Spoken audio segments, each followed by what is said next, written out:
Kan jumlah penduduk itu, jumlah yang diterima Jawa Barat itu jauh lebih kecil misalnya dibanding Jawa Timur. Karena basisnya kabupaten nih. Iya. Jumlah kabupaten di Jawa Timur itu 30 sekian gitu ya. Hampir 40 kalau nggak salah. Jawa Barat berapa tuh? Jawa Barat 27 kabupaten 27. kota. Nah, dengan itu kemudian jumlah atau anggaran yang diterima oleh Jawa Barat dari pemerintah pusat dengan basis daerah itu tadi menjadi lebih kecil. Oke. Kalau Anda jadi gubernur misalnya gitu ya. Kan problem itu akan sama Anda hadapi juga nantinya. Saya bukan itu esensinya. Oke. Itu kan itu bisa ditagih jumlahnya seiring dengan pemekaran kabupaten kota dong. Oke. Kalau kabupaten, cuman di pemekaran kabupaten kota juga dulu menurut saya ada yang tidak tepat, harus dikoreksi. Dari sini dulu.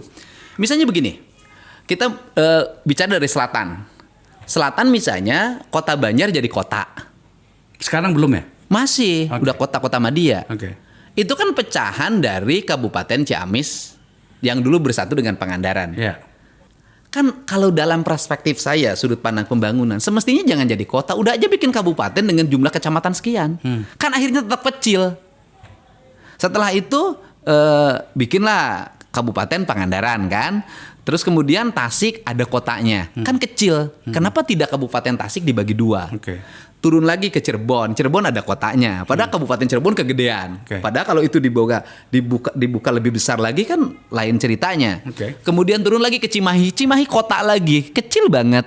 Setelah itu kota Sukabumi, kecil banget. Nah, perspektif pemekaran wilayah, pendekatan kota itu tidak bisa melahirkan keadilan wilayah. Kan justru uang hanya berputar pada wilayah yang sangat sekupnya kecil. Sedangkan kebutuhan kabupaten yang orang Jampang Kulon, orang Surade, Ujung Genteng itu tidak terpenuhi. Sehingga pertama yang dilakukan adalah pemekaran wilayah. Saya setuju.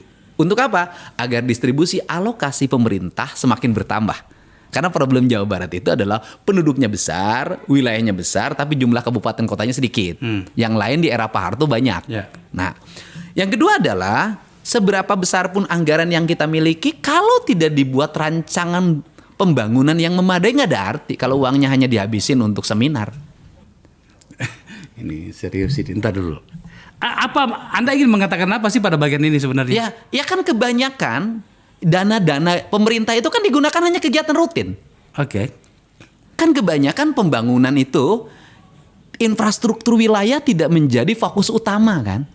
Kan kebanyakan lebih banyak pada kegiatan, semua kegiatan saya lihat itu berbasis hotel. Pertemuan petani di hotel, penanganan kemiskinan di hotel, pengembangan keluarga berencana semua di hotel, semuanya isinya rapat. Seberapa banyak pun anggaran yang kita miliki kalau dibuat seperti itu tidak bisa. Nah, bagaimana? Loh, gubernur itu punya otoritas untuk melakukan evaluasi terhadap anggaran kabupaten kota. Dia punya kewenangan itu. Kewenangan itu. Oke. Kan gampang. Gubernur punya otoritas. Kalau nyusun APBD, bupatinya panggil. Kepala dinasnya panggil. Paparan dong. Lu mau bikin apa nanti? Kita sodorin data. Di kabupaten kamu tuh SD-nya roboh. Jalan kampungnya jelek-jelek. Bangunan irigasinya rusak. Puskesmasnya, peralatannya sudah tidak memadai. Mobil ambulannya mogok terus. Ini kebutuhan publik. Listriknya belum terjangkau 100%. Yang punya MCK masih sedikit. Masih ada yang BAB di depan rumah. Maka begini. Saya ingin kabupaten Anda semua anggaran difokuskan ke itu tahun ini. Kan bisa dong difokus itu. Sisanya kita kirim. Bentuknya ini. Selesai Pak. Saya katakan, saya sanggup ngeberes ini hanya dalam waktu 3 tahun. Apa yang Anda selesaikan dalam 3 tahun? Infrastruktur rapi. Urusan warga yang tidak punya MCK beres. Puskesmas bosnya nanti rapi. Nggak akan ada lagi nanti orang Sukabumi, orang Kuningan harus ngantri di Hasan Sadikin 6 bulan untuk nunggu operasi. Wow. Kan problem orang Jawa Barat, penduduknya banyak, rumah sakit andalannya Hasan Sadikin 1 di Bandung. Mau operasi ngantri 8 bulan, 10 bulan, saking panjangnya. Itu kan bisa dibikin solusi. Nggak usah lagi provinsi pengen tampil, punya kelembagaan sendiri. Nggak usah.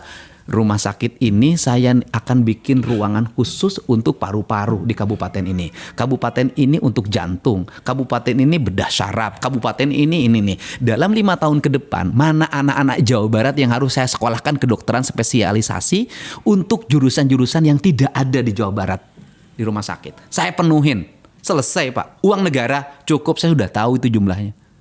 Dan itu cukup 3 tahun.